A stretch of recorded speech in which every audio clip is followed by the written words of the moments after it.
Za naprej, za prihodnost, strojno učenje vidim kot tak zelo ključen praktično dejavnik sodobnega elektroenergetskega sistema, od same obdelave podatkov, pa do zagotavljanja stabilnosti delovanja elektroenergetskega sistema, pa konec koncev tudi do umeščanja elektroenergetske infrastrukture v prostor. Današnja industrija želi poceni stroj z malo vključenega materiala ob sočasnem doseganju vseh zahtevanih parametrov in lastnosti.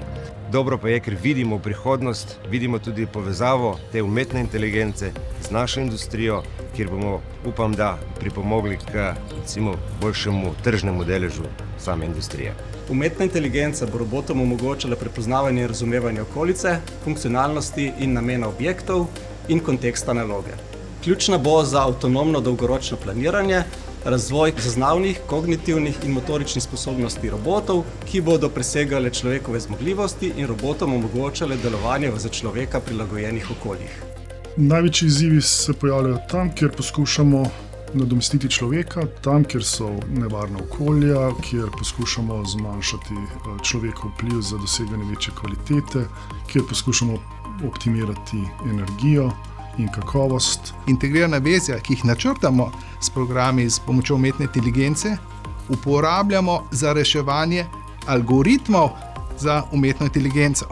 In tako smo z izdelanimi integriranimi vezi dali možnost raziskovalcem, ki razvijajo algoritme za potrebe umetne inteligence, da preverijo njihovo delovanje in izkoriščajo možnost, ki jih ponuja sodobna polprevodniška tehnologija.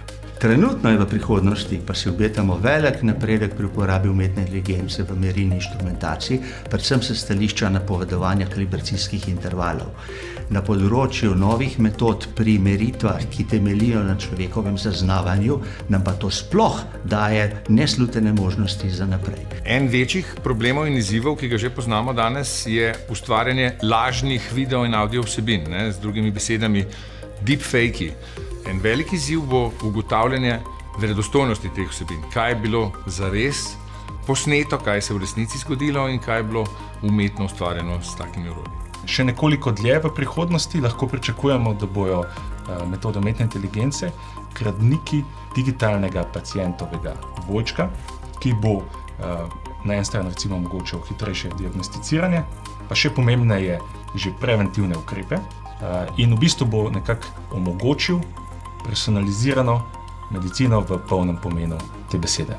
Ključen vpliv umetne inteligence na poučevanje pa vidim v tem, da bomo morali začeti sestavljati interdisciplinarne kreativne time študentov, profesorjev in asistentov ter tudi orodij za kompleksne probleme, ki prihajajo in jih z današnjimi pristopi ni mogoče še rešiti.